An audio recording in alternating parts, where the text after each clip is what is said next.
Doctor chamber এখানে। শহর থেকে গ্রাম, পাড়া মহল্লা সবখানেই হচ্ছে যত্রতত্র মাইকিং, উচ্চ শব্দে অতিষ্ঠ বাসিন্দারা, ব্যাহত স্বাভাবিক জীবনযাত্রা। কোনোটি বিভিন্ন শপিং মলের ক্রেতাদের আকর্ষণীয় অফারের মাইকিং, কোনোটি আবার রাজনৈতিক বা সামাজিক সংগঠনের কর্মসূচির। মাদারীপুরের শিক্ষা প্রতিষ্ঠানের সড়কগুলোতে এসব মাইকিং চলে ঘুরে ঘুরে।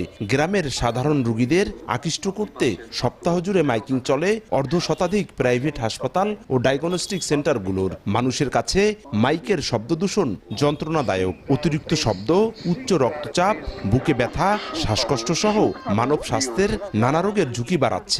শব্দ দূষণের কারণে কি অনেক সময় হলো যে আমরা ভালো মতো পড়তে পারি না, ম্যামে কি বললো না বললো তা শুনতে পারি না। বিভিন্ন মেশিন, বিভিন্ন ধরনের মাইক, যেগুলো আপনার এগুলো তো অনেক শব্দ, অনেক আওয়াজ। হসপিটালের সামনে অ্যাভেলেবেল। আমার আম্মু অসুস্থ, সেও হার্টের রোগী, 2 বার স্ট্রোক করছে। কোনটা বলবো, অনেক ধরনের সমস্যা। এ ব্যাপারে নির্দিষ্ট মাত্রায় মাইকিং এর জন্য সময়সীমা বেঁধে দেওয়ার কথা জানায় জেলা তথ্য অফিস।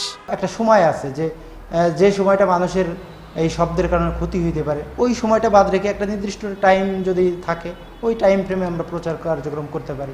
যদিও জেলা প্রশাসন বলছে স্বাস্থ্য ঝুঁকির কথা চিন্তা করে শব্দদূষণ নিয়ন্ত্রণ বিধিমালা 2006-এর আলোকে নেওয়া হবে আইনি পদক্ষেপ। যখন তখন মাইকিং হওয়ার কারণে যেটা হয় যে শব্দদূষণ হচ্ছে এবং মানুষ বিরক্ত হচ্ছে, তার স্বাস্থ্য ক্ষতি হচ্ছে, কোন কোন বিষয়গুলি তারা কতটুকু ডেসিবলে সাউন্ডে শব্দ করতে পারবে, এই বিষয় নিয়ে আমরা অলরেডি কাজ শুরু করেছি।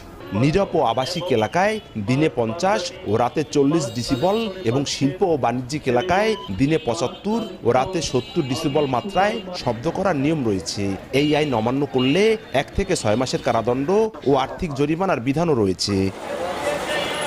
সঞ্জয় কর্মকার, অভিজিৎ, সময় সংবাদ, মাদারীপুর।